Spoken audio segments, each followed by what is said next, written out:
welcome back. It's so good to see you. And if you're new here, it's really nice to meet you. I'm Monty, this is Frank, and we're here to do a reading wrap-up. It's random because we don't abide by time here, of the books that we've recently read that we haven't talked about on this channel. And it's kind of a mixed bag today. There's all kinds of different genres, types, so a little bit of something for everyone. I've been reading a lot of different things lately, but we have a lot to get through. So let's get right into it.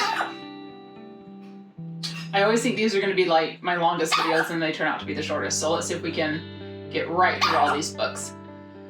All right, so first up, I want to kind of go over 3 books that I read as part of the Asian Readathon in May, and just kind of give my thoughts on them, my ratings on them, and then we'll go into the books that don't fall under that category. So first up, we have Shadow Magic. It's the first of the Darkling Mage series by Nazri Noor. And Nazri is a Filipino-Malaysian author who's based here in the US. And this book is an urban fantasy story that has our main character, Dustin Graves, who was ritually sacrificed but saved and brought back from the brink of death by a magical society called the Lorca.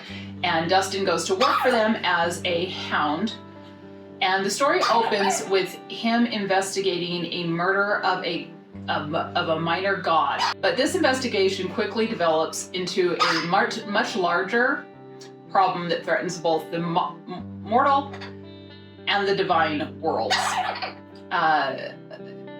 It's such a good story. I absolutely loved the author's voice in it. I loved the world building. I loved all the characters. And I mean, it was just a super interesting plot. And it was one of those books that I had a hard time putting down. I just wanted to know what happened next. So I absolutely do recommend this book, and I recommend the series. This book got 4 stars from me. So next up is Quantum Cultivation by Jace Kang. And Jace Kang is a pen name for the fantasy author J.C. Kang. He is of Taiwanese descent, and this book is 457 pages. So this is a cyberpunk sci-fi novel, and it follows 3 main characters. You have the hacker, the pureblood, and the cultivator. And in this future, most people are ex-humans, so they've had their genes modified. And the purebreds are kind of the horror class that have had no modifications done. And that's where we are introduced to our main character, Ken, whose life completely changes when he crosses paths with the 800-year-old Ryu, who is a cultivator. And with some help from a very clever hacker, Aya, they battle against a very oppressive government. They battle against cyborg soldiers and aliens. The magical system of this world is the cultivation system, and it's based on the Taoist 5 elements and 8 trigram theories. So I think this book had really good world building. It had interesting characters, but honestly, something kind of just seemed really off in this book. There was a ton of exposition, like almost too much exposition. And the details, like the detailed writing of like all the meditation stances and the martial art moves during the battles, just really slowed down the flow of this book for me. And then there's this whole dual cultivation scene, which we all know I love my bodice ripper romances, but it just seems so out of place in this book, and it just didn't flow with the narrative at all. And so it really wasn't my cup of tea, and I really didn't love this book.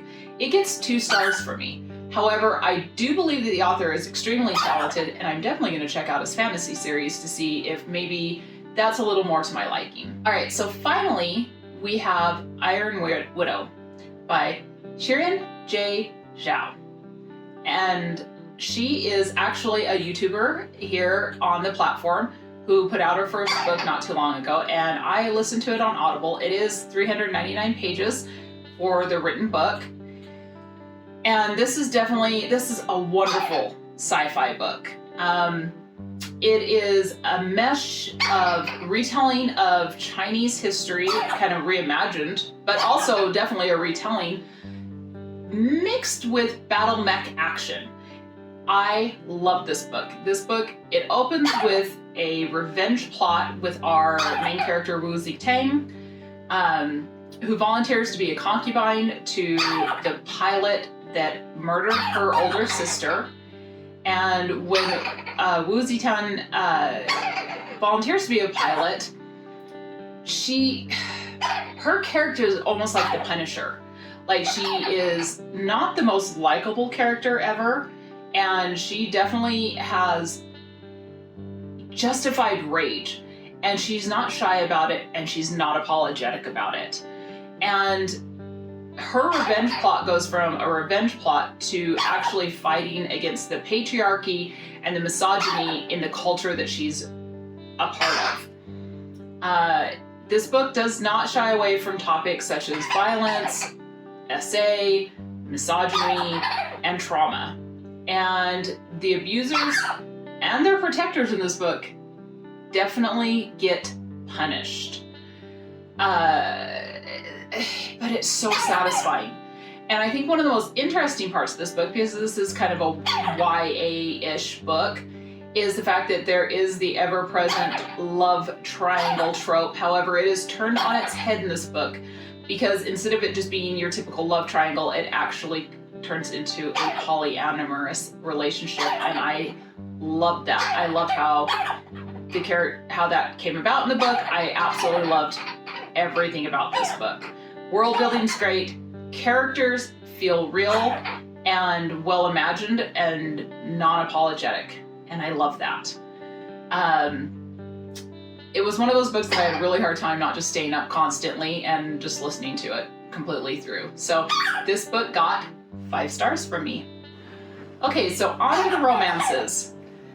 And we are wrapping up a series that I've talked about a couple, 2-3 times before in my reading wrap-ups, and that is the Folsom Prison Blues series. And we are on book 4, Alien Most Wanted, Unchained. And this is by Honey Phillips. This is 154 pages, super easy, super short read.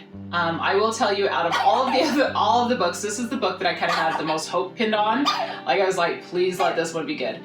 And it did not disappoint. So this book follows the character Squint, who is a character that has been present in all the other books. He's given a helping hand to our heroes and heroines throughout.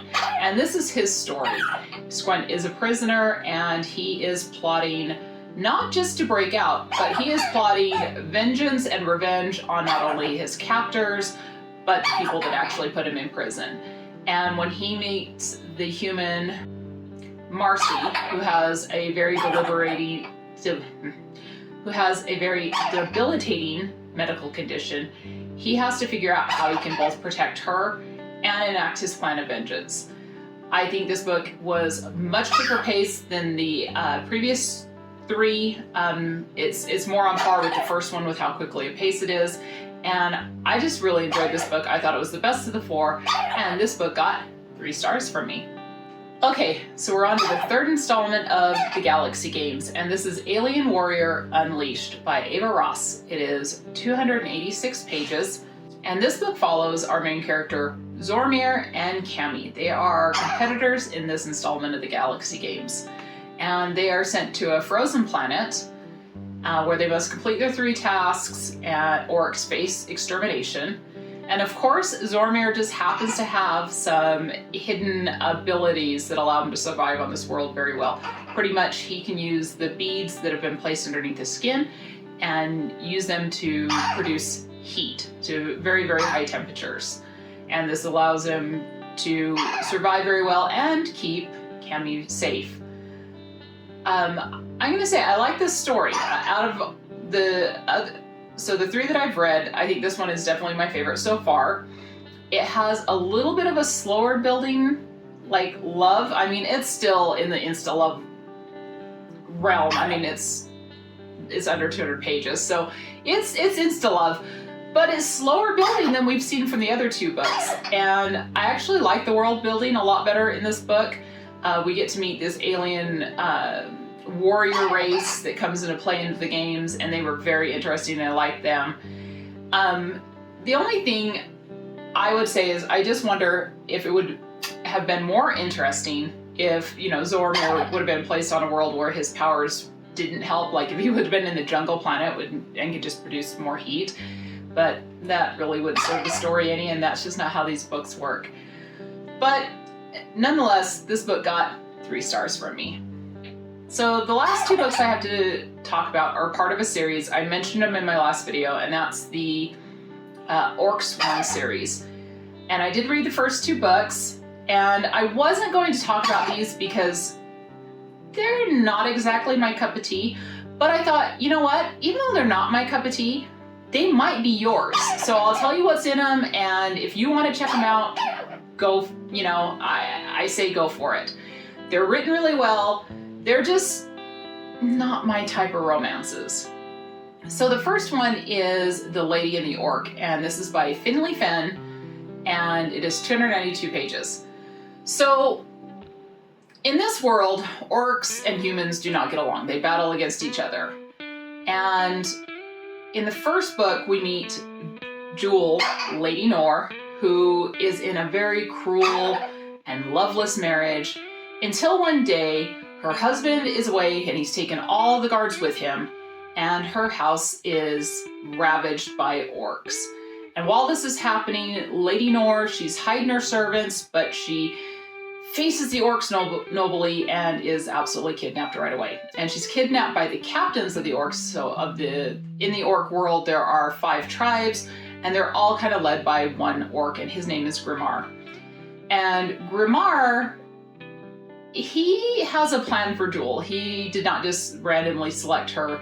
He has an absolute plan, and his plan involves stopping this war between the humans and orcs, and he is totally okay using Jewel as a pawn in this scheme.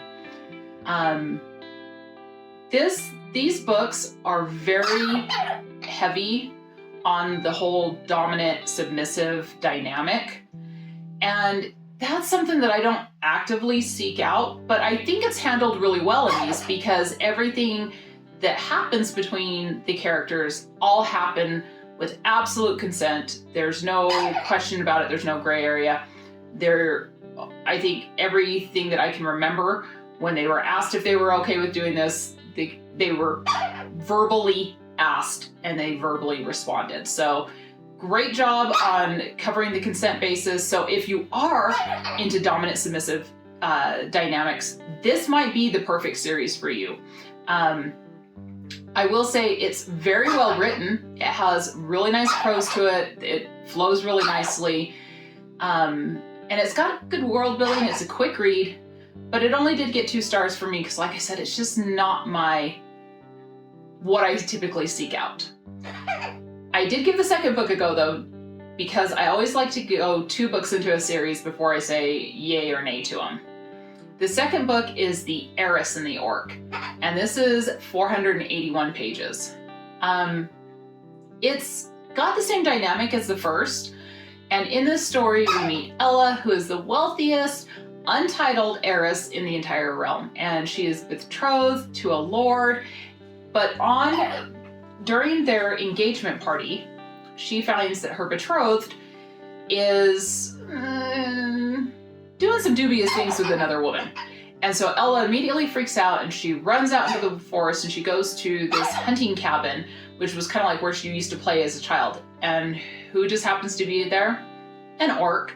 But it's not just any orc, it's Nat. And Nat was her childhood playmate, her best friend growing up. They used to run around together. And after a kind of steamy reconciliation, Nat decides that he is going to convince Ella to come away with him to go back to Orc Mountain. But Nat's not telling her everything. He's got some secrets and he's got a reason behind why he wants Ella to go with him. So that's kind of the whole basis of the story, and I like this book a lot better than I liked the first one. I thought it just had a better flow to it. It was You got to learn a lot more about the orc lore and how that all works. You got to meet you got to meet several new characters, and I just thought it was a more enjoyable story. It is still very heavy on the dominant-submissive dynamic. It also includes things like voyeurism and exhibitionism. So if that's something that you want to kind of seek out and is something that you want to read about, I think these are really well-written stories. They're engaging stories, they're good plots. It's just a little bit more on the erotica side than I tend to look for.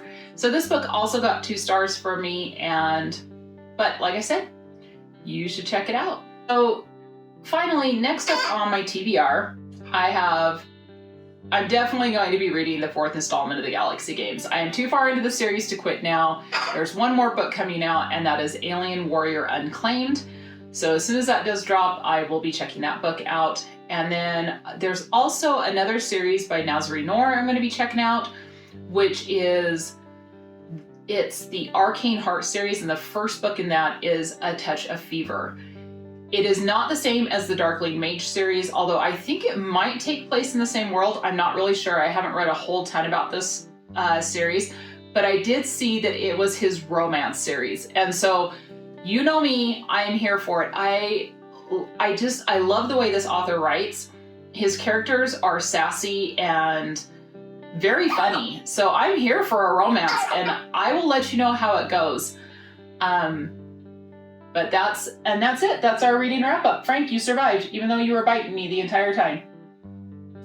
So if you wonder why Frank's not in every video, it's because right now, Frank is very hormonal. And from about late February to late June, it's the time when birds just get really hormonal. They get very jealous and very bitey. So sometimes Frank is better than others. Right now he's very bitey, so we are going to wrap this up. So Frank, do you have anything to say to everyone? Don't judge you just because you're a hormonal baby? Okay, we still love you. But let me know if you've read any of these books, what you thought of them, and let me know if you are going to check any of the recommendations out that I have. And if you do want to see more from me, you can always consider hitting that subscribe button. And you can also, if you like this video, you could always give it a thumbs up. And until next time, take some time for yourself. Love you, bye. Mwah.